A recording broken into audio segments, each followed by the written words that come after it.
We're in the home stretch, guys. Stay with me here. So our Best Actor winner really gives one of the most authentic romantic performances we've seen in cinema in recent years. But if you've seen Call Me By Your Name, you know that it's not just about Timothée Chalamet. It's the collaborative energy surrounding Timothée Chalamet and the other people involved in bringing that together, a very tight-knit crew that makes this movie what it is.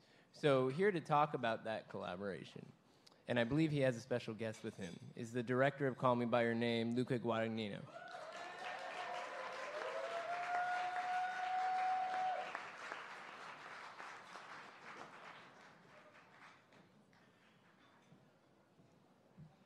Hello, I'm going to read. But also I want to say that I started as a film critic, and to be here in front of this fantastic group of film critics is an honor for me. Thank you so much. It's true. It's actually quite extraordinary that this prestigious symposium of film critics, the New York Film Critics Circle, is awarding such an honor to a true New Yorker, Timothée Chalamet. Despite the utter Frenchness of his name and surname, in fact, Timothée has always struck me as a quintessential New Yorker. I met him when he was 18, thanks to the wisdom of his formidable agent, Brian Swarstrom, my dear friend Brian. Timothée immediately impressed me as a metropolitan kid with a hyper energy and that vibrated completely of what is New York to me. Hectic, matter of fact, ambitious, visionary, skilled in the things of the world, yet passionate and amusingly naive. It was a love at first sight. A few years passed by, and finally we got to make the movie, and Timothée came to Crema, the place where I live, and he completely forgot to be a New Yorker boy, and astonishingly transformed himself into the feverish, sophisticated, confused, cultivated, sexy, American, French, Italian Elio Perlman. Whether his brilliant technical wisdom or his capacity of giving up any kind of self-defense and let the camera expose him, Timothée created a character that now resonates in so many spectators' hearts and in so many different places. And he did that by embracing enthusiastically the partnership of the fellow filmmakers we made this movie with, and in particular with Armie Hammer. So please welcome Timothée on stage.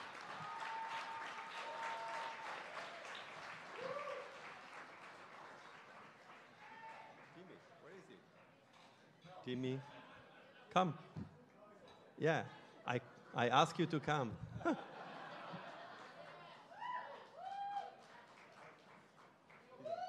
doesn't want to come. Thank you. Okay, thank you. Ah, boy. Okay. Thank you to the New York Film Critics, to Michael Barker and Tom Bernard at Sony Picture Classics for believing in this film. But most of all, thank you to Luca Guadagnino, who just gave this speech. And Luca, it's been difficult for me to put into words how grateful I am. And this means very little coming from a 22-year-old, but you are truly a genius. And I don't know how an established auteur like yourself took a chance on someone with very little street cred like me, but I will eternally be grateful. And you're making my life right now, seriously. You know, I used to think when I was like 35 or 40, I'd have a wife and kids and I could have a family life. And now I know I'll be in front of a TV watching Call Me By Your Name with a glass of whiskey, thinking, those were the glory years. Those were the glory days, you know? It's also cool to follow up Tiffany. Tiffany, you know grapefruits very well. I know peaches.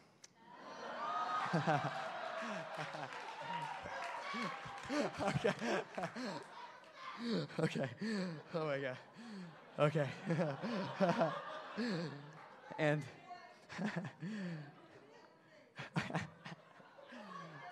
okay, and I'm acting like I'm not hearing you. I'm hearing everything you're saying. Okay. Okay. No, don't do that bit. I know that bit.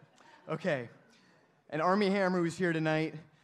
Armie, thank you so much, man. Yes.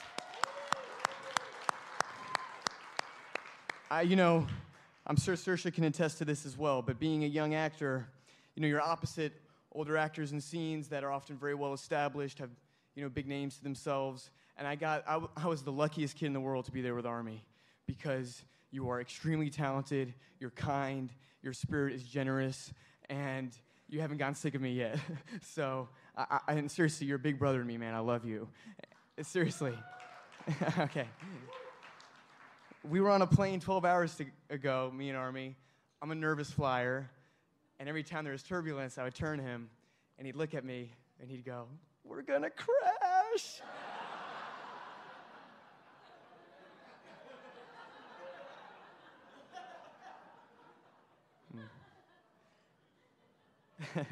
This award means the world to me because, as Luca alluded to, I'm a fourth-generation New Yorker. My grandmother was born on 163rd Street in Grand Concourse in the Bronx on January 2nd, 1927. Had a long Broadway dance career that included shows like Kiss Me Kate and It's a Wonderful Town. When my mom, and Enid's daughter, was 7 years old, she was enlisted in the School of American Ballet before attending the Performing Arts High School on 48th Street in Broadway.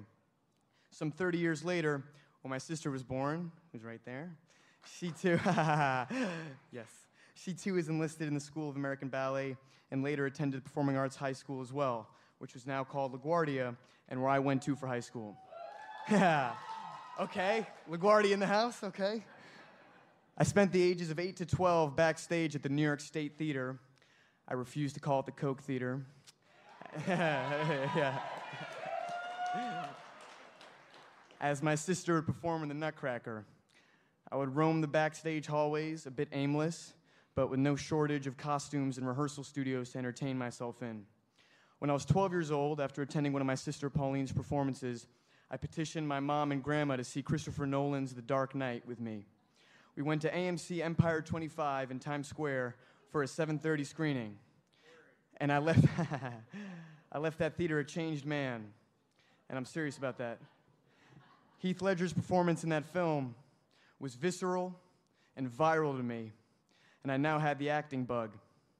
I didn't know that around that time, Mr. Ledger was accepting the award for Best Actor at the New York Film Critics Circle for Brokeback Mountain. I didn't know that a brilliant director halfway across the world named Luca Guadagnino was beginning pre-production on a film called I Am Love.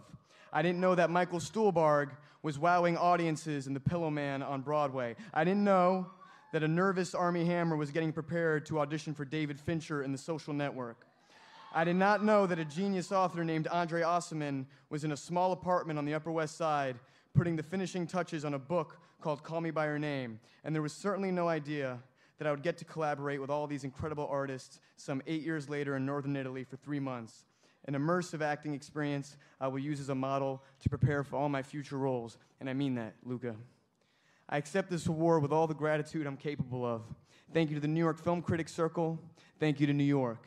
And thank you to Greta Gerwig and Saoirse Ronan as well for letting me tag along in Lady Bird. Greta, I was in a bar last week, and someone said, "Hey, isn't that the douchebag from Lady Bird?" So, yeah. So, anyway, thank you. Peace and love. Thank you.